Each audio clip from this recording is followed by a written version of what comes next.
पिसक पीलिंगगी मतमदा अंगांग नवा ओइरिंगै इमानबा कयागा चेन चोंगना सानरई पीलिंगगी मतमदा हयेंग चावरगा कनाना करी ओइगनी करिसु खंगबा नत्ते इमा पाबुंगी मनाक्ता नुंगाइना चेन चोंगना सानरिंगैददी अवा अना करिनु खंखिदे अदुबु चावरलबा मतमददी पुंसीगी यामलबा थौकाई कया अमगा सागोनरकपदा पुंसीदा तौदबा यादबा थबकसिंग तौरकपदा मागी ngamna chanakiba kaya masagi mapunsi lemna manganjakiba kaya aduga afaba lambiromda chatkiba miyoi kaya ni khunai asida thingnariba pumnamaksinga sidagi na thairaga phattaba thabak tauba aduga phattabagi wakhan khanba phattabagi lambida chaluba haibase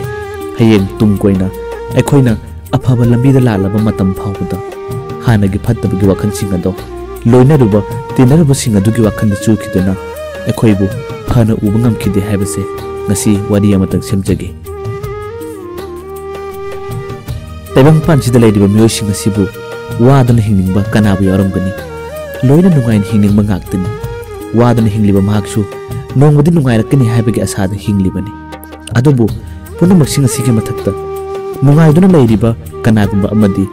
mahakna phangjadiba nungaiba sidagi hendoktuna tonganba ahenba nungaiba masa mathakta ningtamba kayagi wakan khalakpadani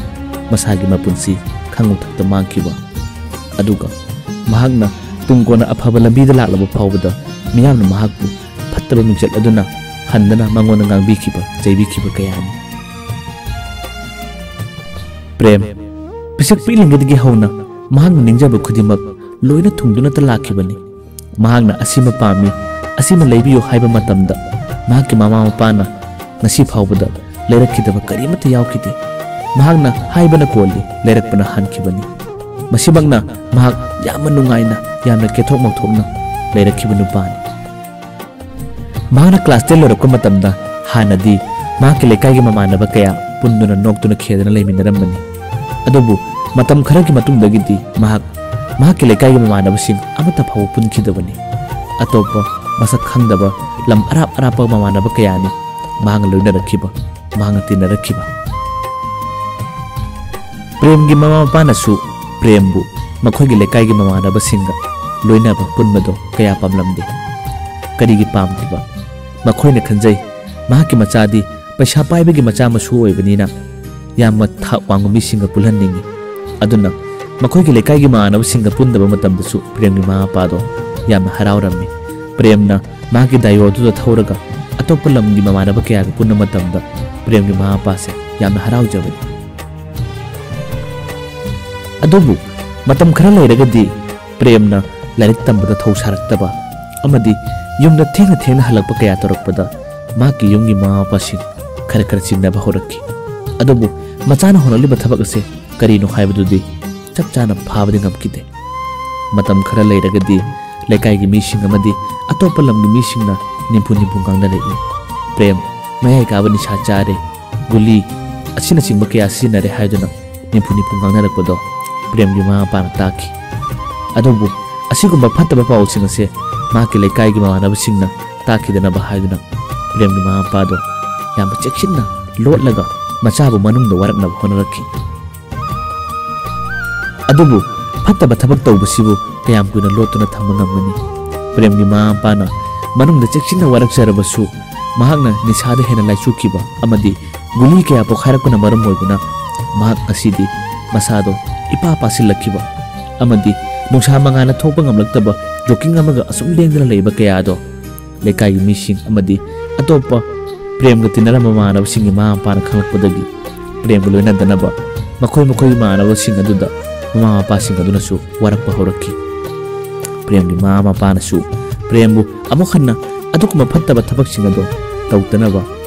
yumda phaduna thamlaga amadi center thamnaba phawba plan tawrakhibani matam khara prembu mahaki yungi mama mapana cheksinna thamduna kanna waraktuna honarakpadagi premdo yumdagi phawba thokidrabani mak matam khara amak nisa saba leburabani adubu thama khai marom leiraga nongma mamanaba amaga thaba ma chalubadagi adugi halakku numitagidi hanagi piyamdo aduma khanjilakibani amuk nisada laichubu mi ama haibado berakhibani mahakna phakiba mahakna hainakiba nisado kayarungda pak thadokpa ngamlakidabani mahakki asigumba nisada laicubase asum pharaktabadagi premgi mama pana mahakna class 12 hek loirakpaga nupi thiragadi gyan tarakpusu yai haiduna icham chamjabi karisu khangadabi nupi amabu makoina haina singnabiraga mama oina premgi nupi oidana luhongkibani adubu luhanglaba matung phawbadasu premdi mahakki hainakiba mahakki nisada laicubado adumak phawbadi oikide premgi nupi adusu premna holaliba mawang matau amadi mahakna nisada laicuramba kaya ado khanglakpadagi premda amukhanna asiguma thabaksinga se tawtanaba haijakibani adubu premna mahakna haibasing tabidaba amadi mahakna hainakiba nisa thadokpa ngamlaktaba kaya yaurakpadagi makoigi imungda yamna pikpa lanjaw amadi thokpa horaki apikpa lanjaw ado ngasidi tapna tapna chawkhalaki amadi masagi adukumba haina tanaba yaraktaba mataw aduda premgi mama mapana khangalage matagum makoi anibu hundolamlaga quarterda matai manaw matam khara leiba horaki premgi nupigi mapamna miyoising laalaga prembu warak watemba amadi nisasa kaya kana warak patawkibani adubu premna adukumba nisada asum laisuduna leiba mataw adudagidi premgi nupina mahak leiba ngamloroi haiduna premga luhongba sahi phadringaidagi premgi nupido mapamda leiki asumna premgi nupina phangoriba awaba amadi premdi asomda nisada laicukibaduna mahak nupi angangi karimata khankide amadi asomda mama mapanasu mahak hondoromlag satkiba kaya tarakpadagi prem masidi chana thaknaba amadi mahakki nisa leinaba khorsa leiraktabadagi mahak laikai amadi mahakki yumdagi firon furit amadi pochai tapna tapna huralaga yonba horaki prem ge sigumba mahakki oktaba mataw amadi laikai dagi pochai huranba asigumba kaya se club ki naharon sing amadi makhoi gi laikai gi miyoina phawba phaduna kyara khanna phuduna warak watemba yaurabani adubu asum phabadi laikide matam khara leiragadi mahak chana thaknabada asukmatik warakpa amadi mahak machi da lekthaba wanthaba phawba yaurakibani nongmadi mahakki laikai gi hana luna tinarama manaba amana mangonda phajana wari kya sabibadagi premdo nongmadi mahak mamanabada kaplaga wari saraki maru ai nisa chabase thadokninglabani adubu ai thadokpa ngamdre aibu amukta center da thambiyu haiduna mamanabaduna mana kaplaga hajaraka mataw aduda mamanabaduna mahakki laikai mising amadi club ki miyosing tanaraga mahakpu center da thambiki premgi mama pasu machabu nuksidabadi natte mahakki oktaba phattaba nisa ado kharadam warabusu ngakthokpa ngamgadra haiduna makoina quarter da laikibani mahakna center da laiba matamda mama mapana magidama punna mateng pangi punna hulli machana center da lairapka matamda makoi haraurami karigi harauriba machana hanagi punsida afaba lambida lalani khanbada asukki mati wakhan nungai jakibani asomna matam kaya haukraba tungda tha manga taruki matungda premdo yumna tholaki mahak yumna tholaklaba matungdagidi amukhanna nisa chaba ngausinaba haibado tawkidre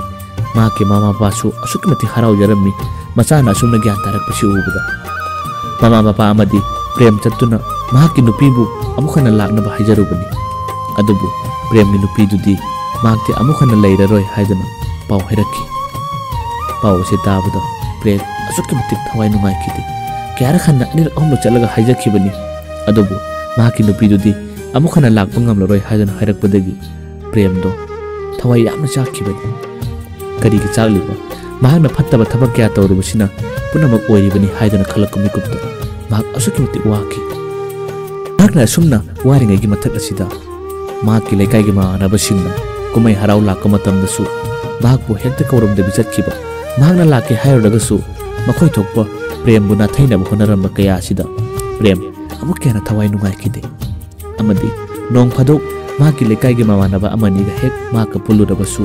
makhoi gi mama pasing aduna mamanaba sing adu hekta ngangbiba premga pundanaba chaiba kya tarakpada prem khangpham khangkide amadi mahak kanagano pungadaba haiduna tattana matha saba amadi machi khudingda ungduna kappa horakibani mahakki loinabi nupi su kawruba matamda nisa chaba oktaba nupagi nupi oiroi haiduna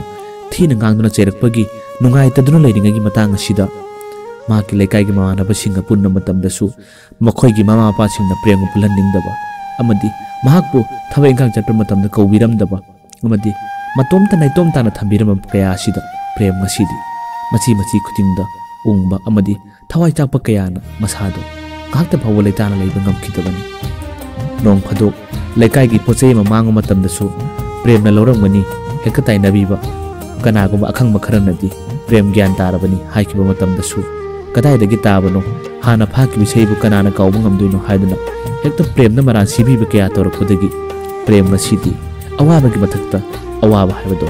ꯑꯣꯏꯔꯛꯈꯤꯕꯅꯤ꯫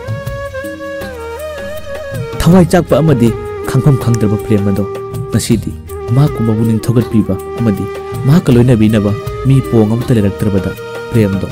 ꯑꯃꯨꯛꯀ ꯍꯦꯟꯅ ꯊꯋꯥꯏ ꯆꯥꯛꯄ ꯑꯃꯗꯤ ꯃꯁꯥ ꯃꯊꯟꯇ ꯁꯤꯅꯤꯡ ꯃꯥꯅꯤꯡꯕ ꯇꯠꯇꯅ ꯐꯥꯎꯕ ꯍꯧꯔꯛꯈꯤ꯫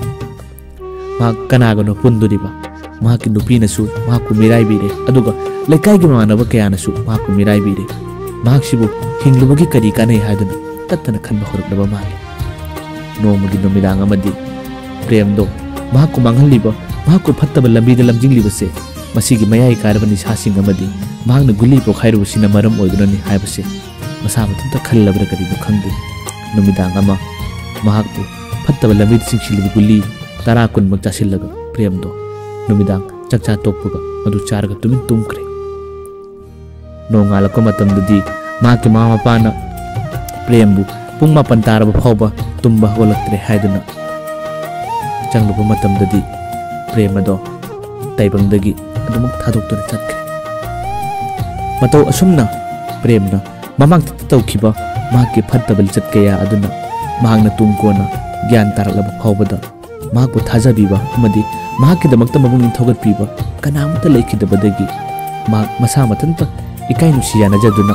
ꯃꯍꯥꯛꯄꯨ ꯐꯠꯇꯕ ꯂꯝꯕꯤꯗ ꯄꯨꯔꯛꯂꯤꯕꯁꯦ ꯐꯠꯇ꯭ꯔꯕ ꯒꯨꯂꯤꯁꯤꯡ ꯑꯁꯤꯅꯅꯤ ꯍꯥꯏꯗꯨꯅ ꯒꯨꯂꯤꯁꯤꯡ ꯑꯗꯣ ꯆꯥꯁꯤꯟꯖꯗꯨꯅ ꯃꯁꯥ ꯃꯊꯟꯇ ꯑꯣꯚꯔꯗꯣꯁ ꯇꯥꯁꯤꯟꯖꯗꯨꯅ ꯁꯤꯈꯤ꯫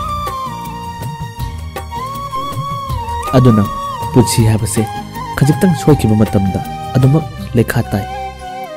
ꯃꯍꯥꯛꯅ ꯒ꯭ꯌꯥꯟ ꯇꯥꯔꯛꯄ ꯃꯇꯝ ꯑꯃꯗꯤ ꯃꯍꯥꯛꯅ ꯃꯃꯥꯟꯅꯕꯁꯤꯡ ꯄꯨꯅꯤꯡꯕ ꯑꯃꯗꯤ ꯃꯍꯥꯛꯀꯤ ꯅꯨꯄꯤꯕꯨ ꯀꯧꯔꯨꯕ ꯃꯇꯝꯗ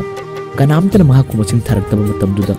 ꯃꯍꯥꯛꯅ ꯏꯀꯥꯏꯔꯝꯒꯗꯕ ꯑꯃꯗꯤ ꯃꯍꯥꯛꯅ ꯋꯥꯅ ꯈꯥꯡꯂꯝꯒꯗꯕꯗꯣ ꯉꯁꯤ ꯐꯥꯎꯕ ꯃꯤꯠꯃꯥꯡꯁꯤꯗ ꯑꯗꯨꯃꯛ ꯎꯗꯨꯅ ꯂꯩꯍꯧꯔꯤ꯫